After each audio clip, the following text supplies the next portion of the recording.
Old ghosts. The ancient apartment building was somehow still standing after about 100 years, though it was mainly preserved for its historical value. The rent was high, but it was definitely worth it to those who preferred to live in such a lovely building. The apartments were large, roofs high. All the hardware such as wall lights, chandeliers, and wooden floors were mostly original, or at least updated in the 40s or 50s. It had all the turn-of-the-century charm you would expect for $2,000 a month. Artists, retirees, young professionals with a flair for the dramatic. Everyone who resided here had style and a certain coolness. It was a young artisan's dream to live in downtown San Antonio in a well-kept 100-plus-year-old building. It had a certain energy to it. You could almost see the old spirits walking around, standing in doorways, on stairs. They were watching you, curious, envious of you and your years ahead. The energy was strong. There was no denying it, cop or not. All of downtown San Antonio had the same energy everywhere you went. The best time to see it all up close, to walk the streets, was at night.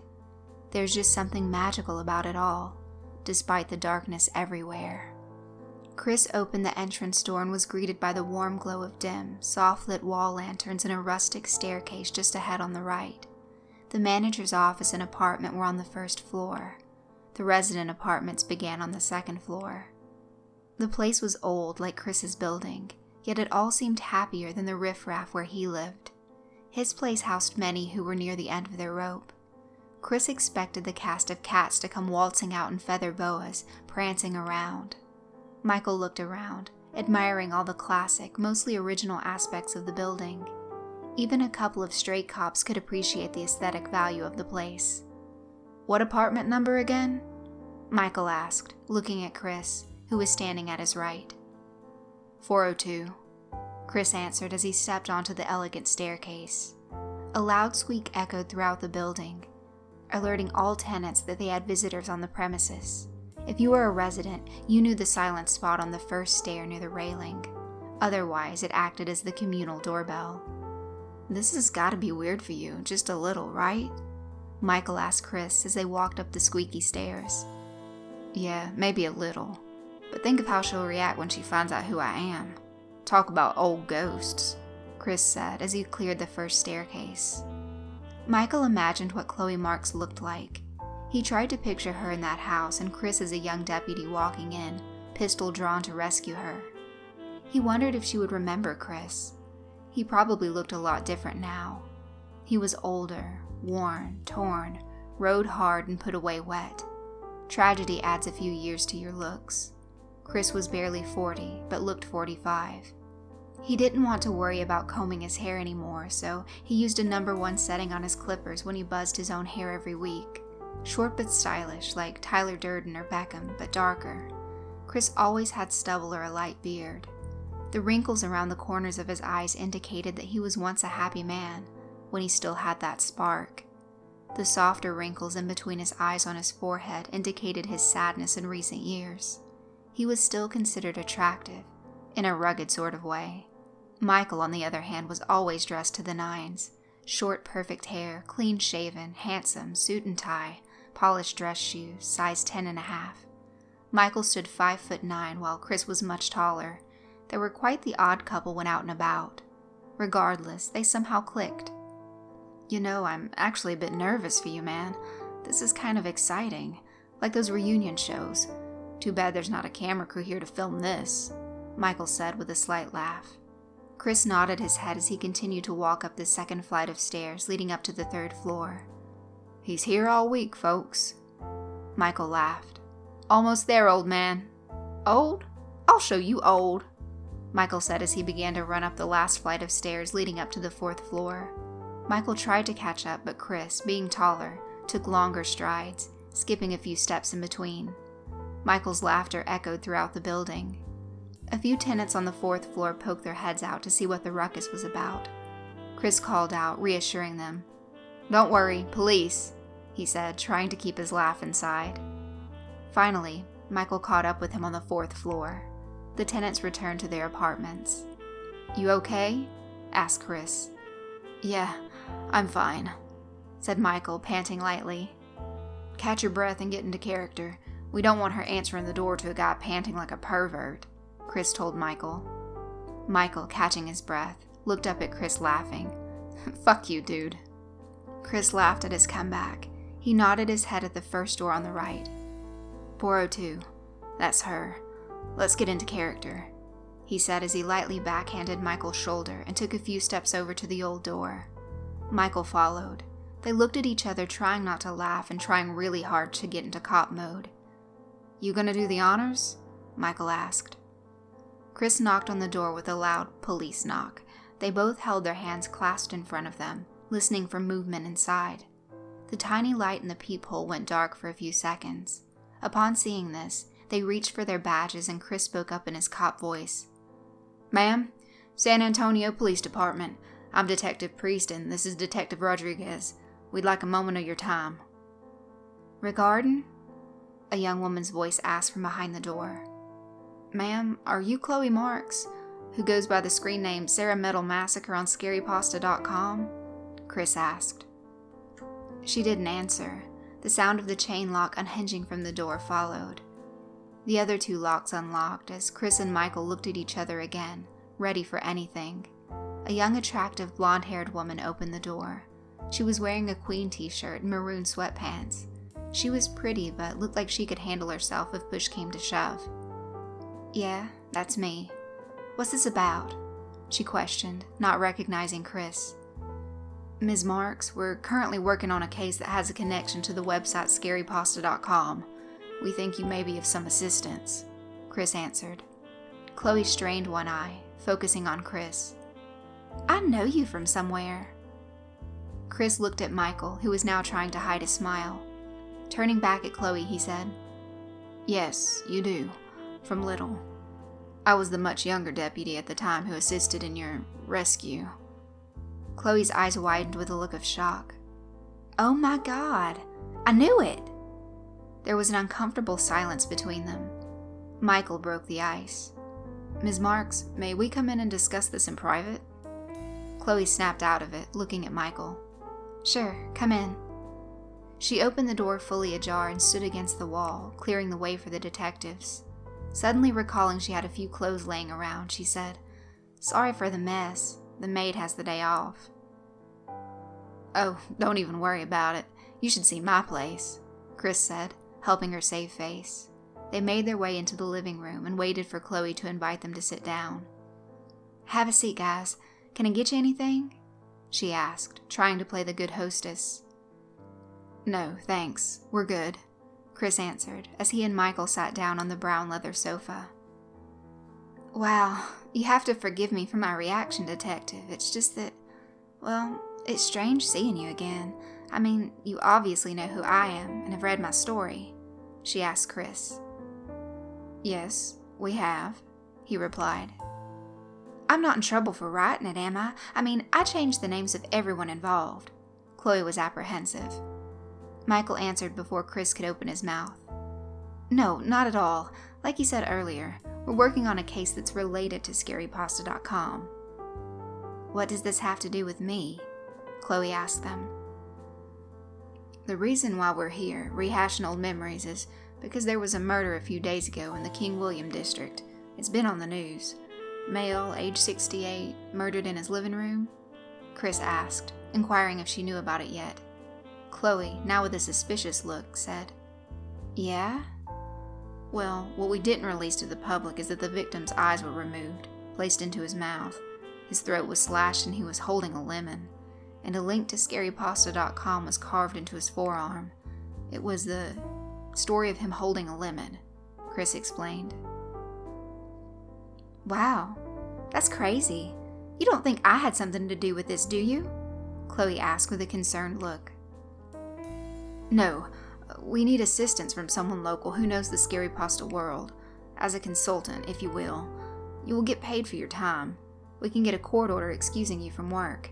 It's your chance to use your expertise to help catch a killer. Chris made an attempt at sweetening the deal and appealing to her pride. What do you say? Will you help us? Michael asked. Chloe thought for a moment, staring at the wall behind them. It's kind of funny, you know. I wanted to try my hand at writing. I recounted my life with those two psychos and typed it out for the world to see. Now, a ghost from the past comes back into my life asking for my help, the very one who untied me all those years ago. It's like I'm always meant to be connected to certain people, you know? I can't seem to escape the past. Michael and Chris looked at each other once again. At that moment, Chris's cell phone rang. It was dispatch. Patrol unit responded to a 911 call. It was another homicide. The victim had a web link carved into her forearm. Looks like it might be a second murder, which could make it the work of a serial killer. Since there was the discovery of the web link mutilation, they were asked to report to the scene. The medical examiner and photographers were already on scene. CSI was en route. Chris filled them in on the findings and the fact that it was likely connected to their case. Chloe, I know it's strange, you and I meeting again like this, all these years later. But there's a killer out there, and you can help stop him. Innocent people are getting hurt because of this guy. Come on, please help us. Chris pleaded with Chloe one last time before they had to leave. Chloe was still indecisive. The chance to work with the police, the chance to catch a killer, might make a great story. Besides that, this man had once saved her life. She knew it was the right thing to do. She owed him. Still, she was hesitant to get involved. She felt like she was put on the spot. Her life was simple. Write, go to work, come home, write some more. She wanted to keep her simple, boring life. Her days of excitement and partying and drama were behind her. She couldn't make a decision now. She needed time to think about it. I can't decide this right now. I mean, this is big. I'm not qualified to catch a serial killer, she said, trying to convince herself she wasn't right for the job. Okay, sorry to have inconvenienced you in any way. Stay warm. Here's my card.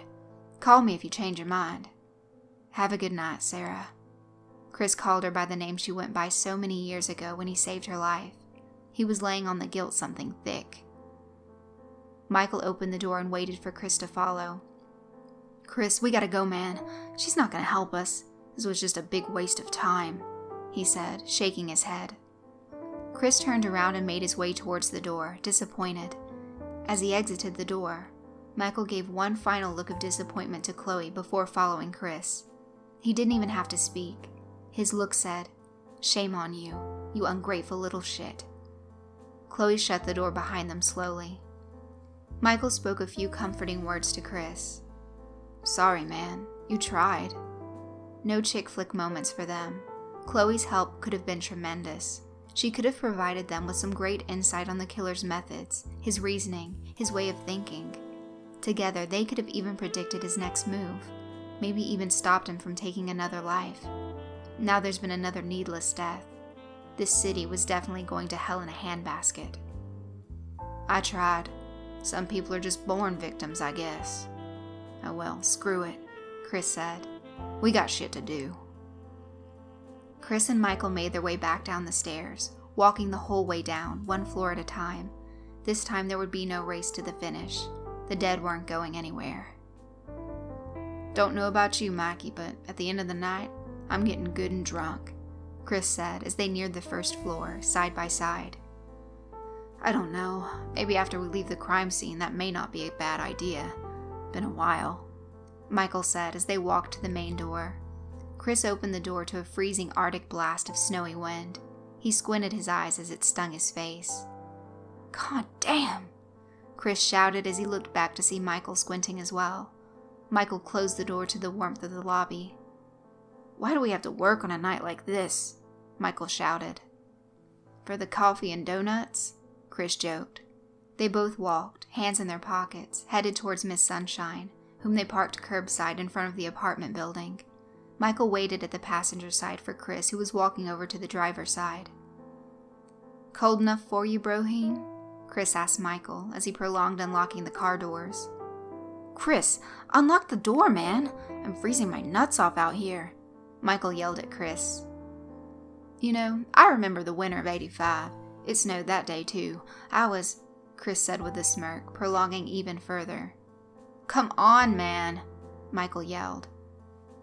The sound of the car doors unlocking echoed, and Michael took his hands out of his pockets and quickly opened the door and entered the Camaro. He slammed the door and put on his seatbelt. Chris followed suit, laughing. "Sorry, buddy. Just had to lighten the mood a little." Chris explained his actions. Michael looked at him and said, "You asshole." Chris laughed a hearty laugh again. "I can always count on you for a laugh, little buddy." Chris fit the key in the ignition and started her up. He always let her warm up in the winter. Chris looked out of the driver's side window and stared for a moment. Michael stared out of the passenger side. "Hey, you want to go grab some coffee first?" Chris asked Michael, trying to get back on his good side. "Yeah, sure, but let's go to Starbucks. I want one of those mint mocha lattes." He accepted Chris's subtle apology. "Yeah, I guess I could go for one of those pumpkin spice coffees. Wouldn't call it a latte, though," Chris said with a slight laugh. "Hey, wait! I'll help you! Wait up, guys!" Chloe yelled as she opened the apartment door and waved at them. They both stared at her. She was wearing a black hooded parka, jeans, and brown Uggs.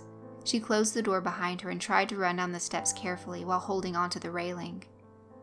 "I'll be damned. Guess she couldn't stay away," Chris said arrogantly, smiling.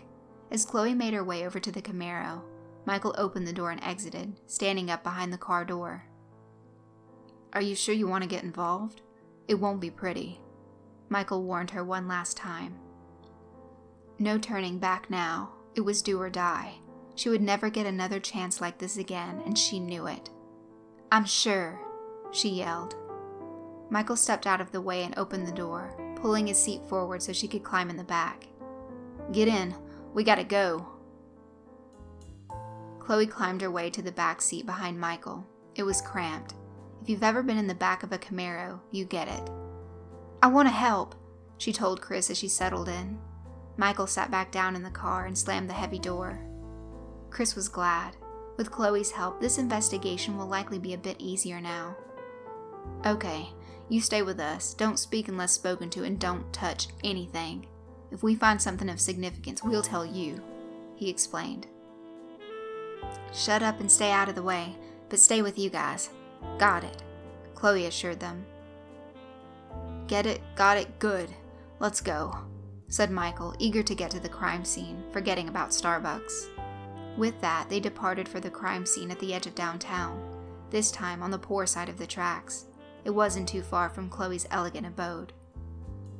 "So, Chloe, what do you do for a living nowadays? I mean, hard to make a living as a writer." Chris made small talk with Chloe to calm her nerves. "I work in mortgage fulfillment. I help people trying to get a home loan. Nothing to write home about.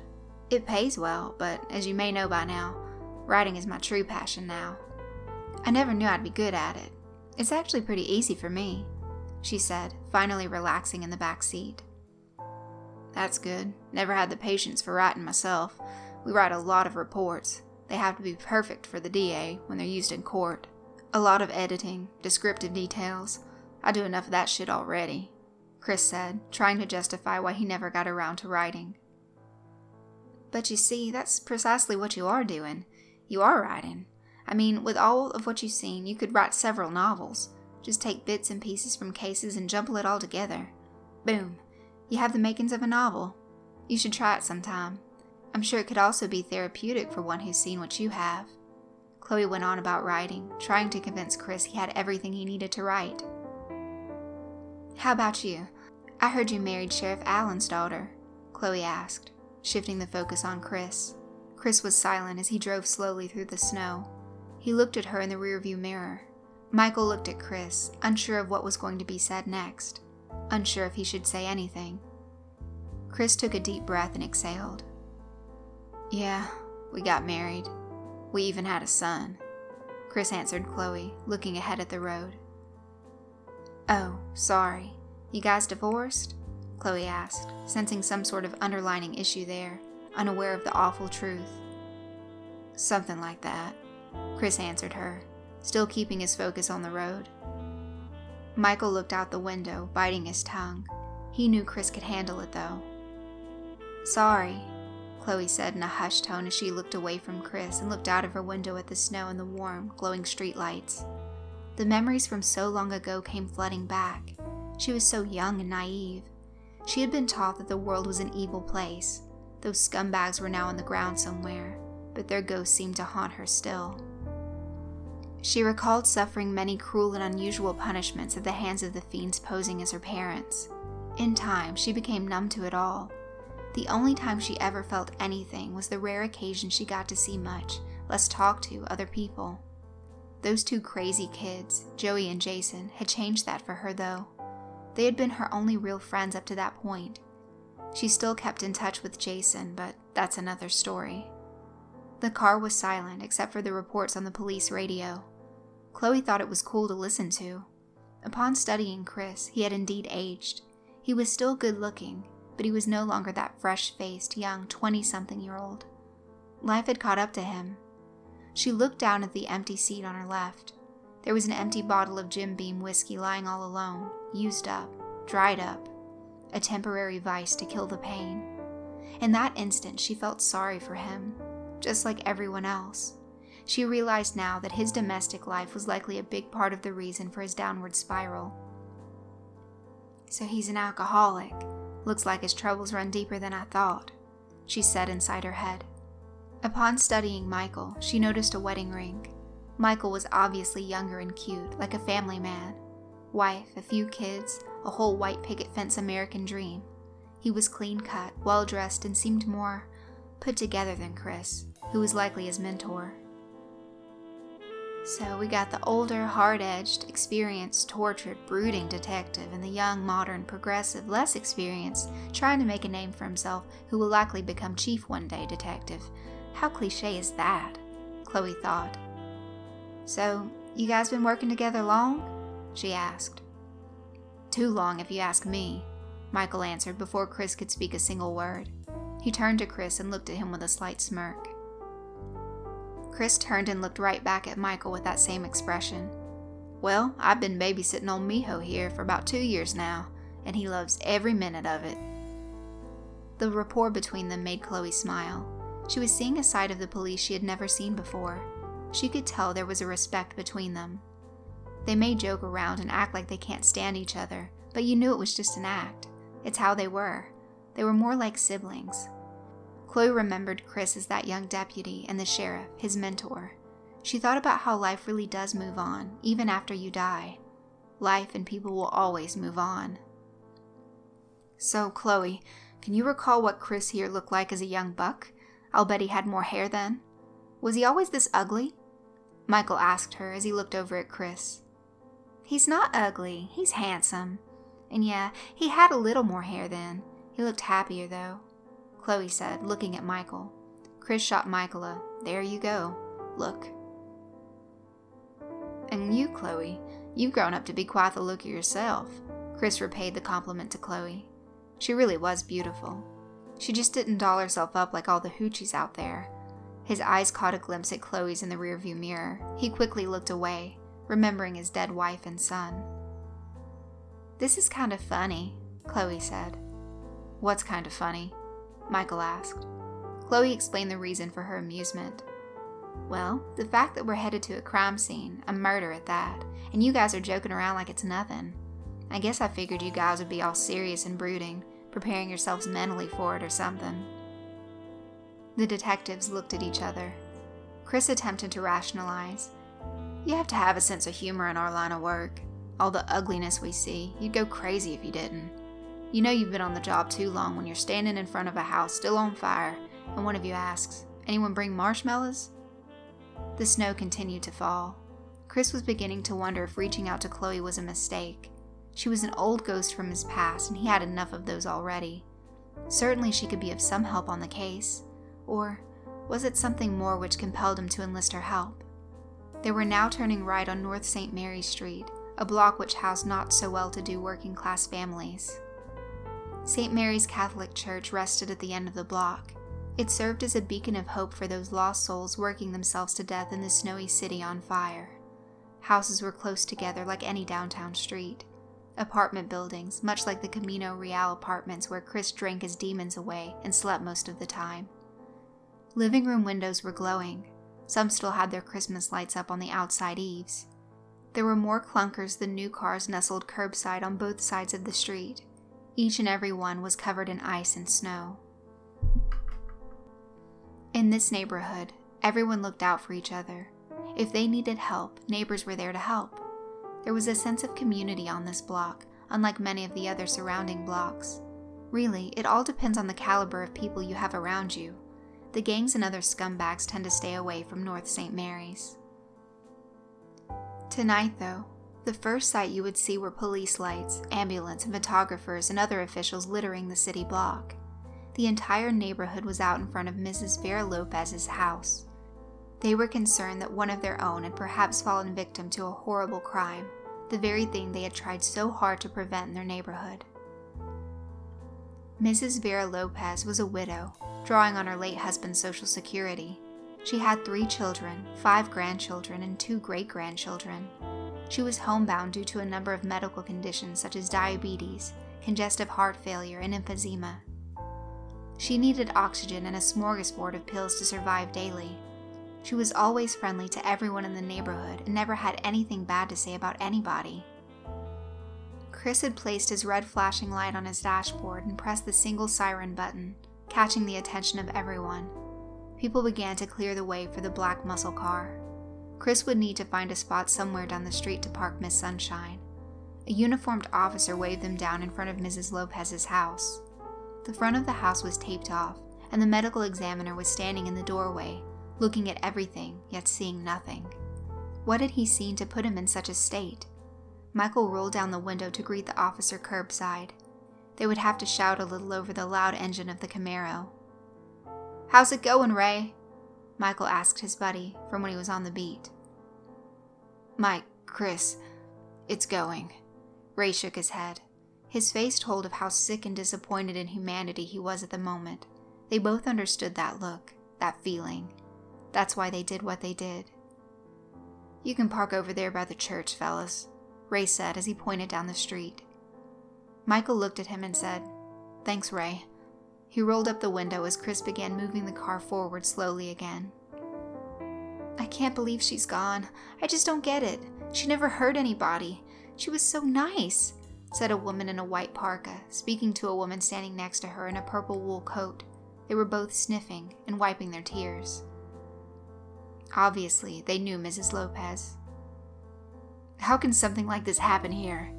A man a few groups away asked his buddy. "It's a damn shame," his friend answered. Both men had their hands in their pockets. Other conversations about how awful this is and how nice Mrs. Lopez had been blended together in a mix of conversations.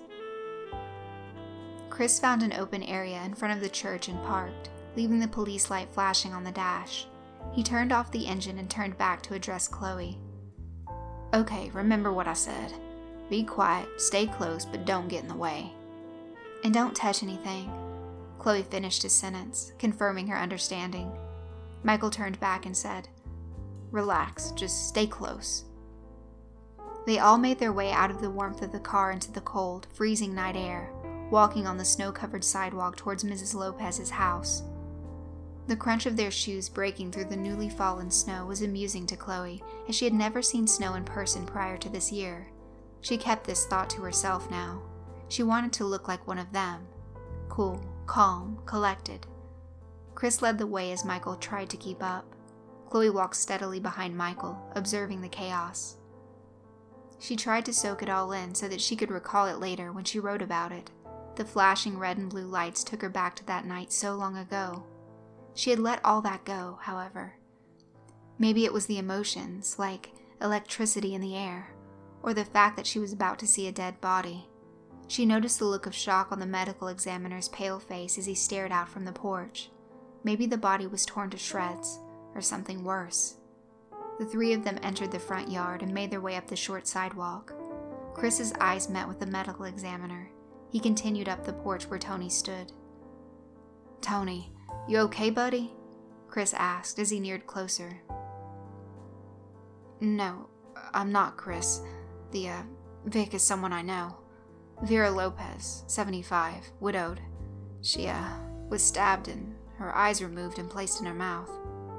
She has what looked like a web address carved into her left forearm, like Von Drack. Chris, she was my mother's best friend. I knew this woman most of my life.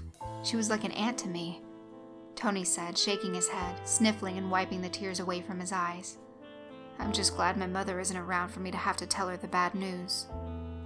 Chris pulled out his pocketbook and pen, clicking it, and asked Tony, "Do you know of any reason why anybody would want to do this to her?" Tony shook his head. "No, she didn't have enemies. She was just a kind, sweet old lady." "Do you know if she had any contract work done recently, or had any visitors around lately?"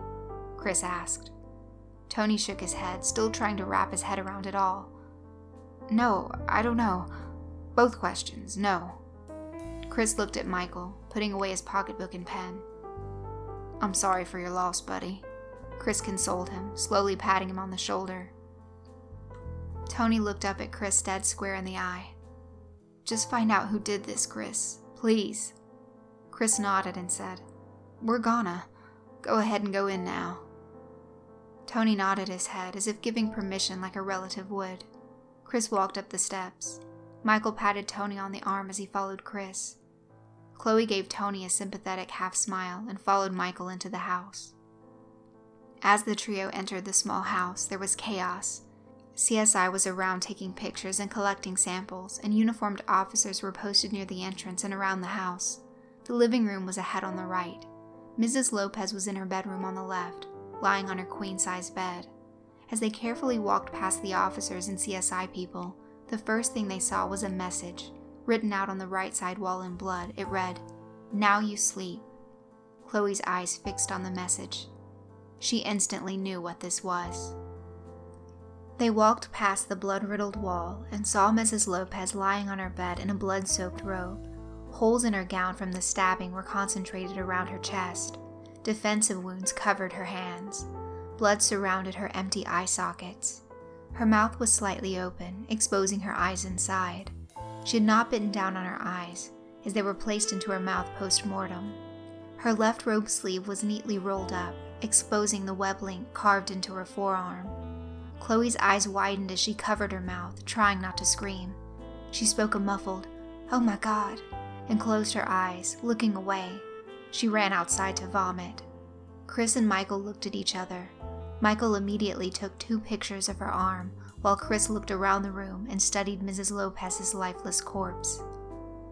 "Go check on her and bring her back in when she's ready. She's a consultant in the case," Chris ordered the uniformed female officer guarding the body. "Yes, sir," she said before walking out of the room. Chris and Michael stood over Mrs. Lopez. "I count 10 stab wounds to the heart area. Throat wasn't slashed this time. Nothing taken. No signs of forced entry. I wonder if she knew him. But why take out her eyes again and place them in her mouth?" Chris stated. Michael shook his head. "Damn shame Tony had to see her like this." He looked at Chris and closed his eyes, immediately realizing his folly. Chris had to identify Abby and Connor. "I'm sorry, man." Chris's face had grown long as he stared away into his memories. "It's okay. Let's work on getting Chloe back in here." Chloe walked back into the room slowly with the female officer ahead of her. Chloe was cringing, trying not to look at Mrs. Lopez. Chris turned to her and asked, "You okay?" "I'll be okay," she answered, trying to get a hold of herself. Chris pointed to the message on the wall and asked, "Now you sleep. Do you know this?" Chloe nodded her head, saying, "Yes, it's from a pasta called Bob the Murderer. The story goes that Bob was a teenager around 17 or 18. He was just a normal kid when he was forced to defend himself and his sister from some punks trying to kill them. He was doused with liquor and set on fire, burning his face and all of his hair off. He was in the hospital for a while, and when he was released, he went crazy and killed his whole family. He then went around killing people he randomly chose. Just before stabbing them with a butcher knife, he would say, 'Now you sleep,' in sort of an insane, angry voice. Yeah, I remember reading the title Bob the Murderer on the site, but never got around to actually reading it. In the story, are the victims always stabbed?" Chris questioned her. "Yes," Chloe nodded. "Wait, how many times was she stabbed?" 10 times. Why? Does that mean something?" Michael asked. Chloe seemed excited that she knew the answer. "Well, yeah. In the story, Bob had said a number of victims he planned on killing before he was done. He usually left the number at the crime scene. Sometimes he would stab the person the same amount of times as the number of victims that were left, always in the heart and chest. "Why 10? Michael asked Chris as they stared at Mrs. Lopez, trying to make sense of it. "Hell, 10 is pretty high. This marks number 2. He is definitely just getting started." Chris looked at Michael and said, "Okay, go ask Tony if she had any next of kin. We got a hell of a lot of people to question. You take the left side of here, I'll take the right side. Chloe, you come with me. Mikey, call me if something turns up." "I'm on it," Michael said as he walked out of the bedroom. With that, they made their way out of the house and parted ways to question the neighbors. From the crowded street, the killer observed the symphony he created, blending in with the crowd. He saw Michael, Chris, and Chloe enter and exit the house. Now he knew who was hunting him. The big guy, who seemed to be in charge, was intense-looking and focused. The younger, smaller guy looked intelligent and had movie star looks. The woman seemed new to the game, a rookie, although she was a knockout. He looked around once more, soaking in the aftermath, the excitement, the cold night air, and the fear put into the hearts and minds of everybody around him. He had bested his tightly knit block and their neighborhood watch program. Nobody even suspected him. He was just another curious face in the crowd. His work here was done. He crossed the street and blended in with the shadows, disappearing into the night, beaming and aroused. He was God.